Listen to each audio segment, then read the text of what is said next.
paghapon lamang sa dakong bulog sa tubig baha, gilukot ang 173 million nga proyekto sa Department of Public Works and Highways dining lapita na daw sama sa papel na sayon lamang kining gilukot-lukot.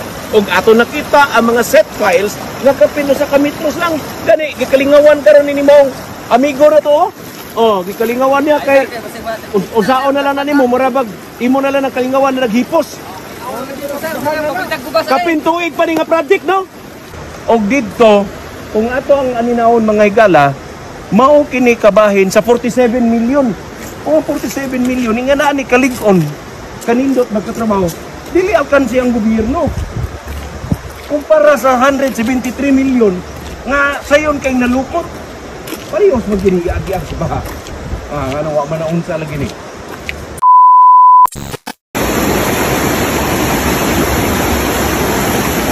Sa atong nahimutangan, mao kini ang atong gipangita out of 173 million nga tulo ka package mga higala. I don't know kung ikapila kini nga section diri sa Barangay Ruparan, Sitio Riverside. Sa Milabay nga daw paghapon lamang sa dakong bulog sa tubig baha, gilukot ang 173 million nga proyekto sa Department of Public Works and Highways dining lapita na daw sama sa papel na sayon lamang kining gilukot-lukot. Og ato nakita ang mga set files nga kapino sa kamitros lang gani gikalingawan karon ni mong amigo na to. Oh, gikalingawan niya kay usaon na lang na nimo murabag imo na lang ang kalingawan na naghipos. Kapintuig pa ni nga project, no? Kapintuig pa ni sir? Oh, tanawa. So, dali ra kay mga higala. Dali ra kayo nga gianod. Kana ang porsyon sa atong pagpangalap o mga balitang impormasyon alang sa balitang Dabsuranon. Kauban ako ang akong team dinhi sa Barangay Ruparan, Ciudad Sadigos, Davao del Sur. Kini daw worth 47 million nga project. Niya kita rin mga higala ni ining proyekto gihapon sa DPWH. Apan ang balor sa kantidad sigon sa nakita nato sa signage billboard 47 million. Pero gwapo pagkatrabaho ha. Atong tanawon ribi kung unsa ni nga pagkahimo sa project mga igsoon kay niagian man baha, ni baha ni atong susama gyapon nga bahaan ni atong niaging adlaw. Pero wala tay nakita nga diferensya, wala po tayo nakita nga naay na hugmak na nabungkag sa ang proyekto. Bayo itong ulido ba ang trabaho ito. So, na-stock house. Nagyanig baha, no? So, walay na unsa. Way naguba. Magwapo pagkatrabaho. Kung yun may gala, itong ang subayo ni siya kay susama ra po din nga proyekto ha. Sa ato nakita sa ibabaw nga naagian sa baha, nahugmak man dito. Pero diri, sigon sa ito nakita, walay diferensya. Makita nimo gikan sa atbang 3 de Mayo ni ha. 3 de Mayo nga flood control. Padulong ta nga rin. Kung sa matong sa atbang, kauban to? Anyway, kanang kaatbang kay usara ni. So sa 47 million mga higala, duha ka span diri taas kay dong ang kanang sa atbang og diri usara na. Apil na sa 47 million. Oh, see? So, taas kayo. Napay hagdanan dito? Napay hagdanan. So, si Bayon, ha? Oh, kana siya ang boundary. So, gwapo nga pagkatrabaho, ha?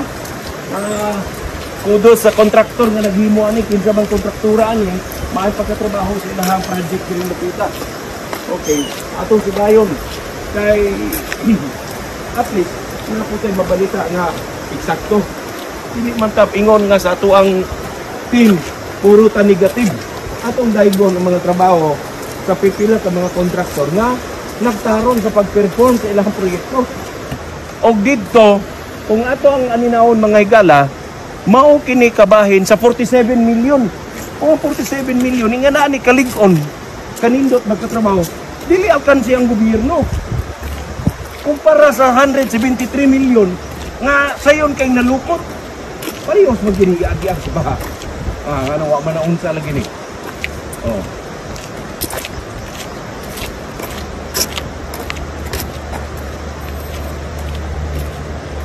See? Dara, nakaya mo ito. isingan ako kanaog matay taasa po ni hagdanana no. Sa atong nahimutangan, proyekto kini usab gikan gyapon sa DPWH. Bag-uhay pa lamang, wala pa'y bulan na human kining mao proyekto, wala pa'y bulan, di ba?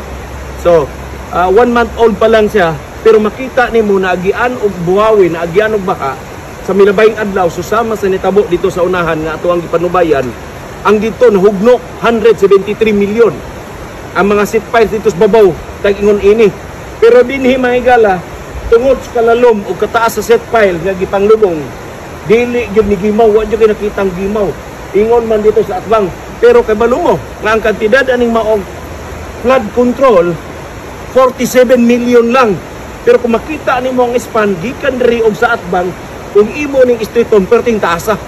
Pero pulido kay pagkatrabaho, walay crack, wala gayoy, walay nakaykay. Kung imo kang ang taon na sa ubos mga igala, iagi mo gid ang buhawi diri. Wagi iban, no?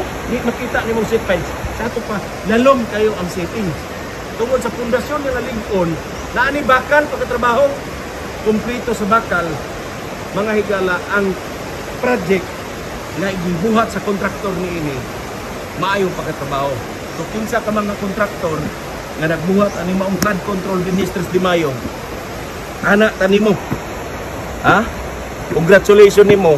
Unta panaminan sa ubang kontraktor ang gihimo nining maong kontraktor. Kay kini pagkatrabaho adre, maayo nga pagkatrabaho. Sigurado ko nga kini nga flood control dili malumpog, dili mahusno og dili maanod og kapuslan sa mga tao. Nga pa mga tubig nga nag-agi, ilang gihimo ag agyanan sa ato pa, dili magpundo din ha.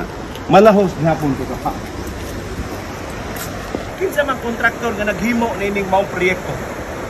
Base sa atong pagpanubay, nakita na to ang kalig-on ug ang kapulido. Miagi ang kusog nga bulog sa tubig, susama sa uban nga mga proyekto sa babaw nga nangalusno ug nangahugno. Apan kining maong flood control, 1 month old pa lang, pero kita nimo wala gayoy bisan ebidensya nga nakaykay o nalusno. Apan balor lamang kini og 47 million diring dapita og ngadto pikas ilabihang taasa sa akong lantaw ang gobyerno wa malkansi niini. Ha? Sa ako alang analisar. Unta kapanaminan kini sa uban nga dili lang puro panapi. Sama niini aduna gayoy concern sa katilingban nga dili yama-yamaan labi na kung sama ning flood control ang hisbitanan. Kana ang mga balita nga atong gisagap niining ugto tutok nining adlaw. Ako si Jane Hinko alang sa balitang Dab Suranon.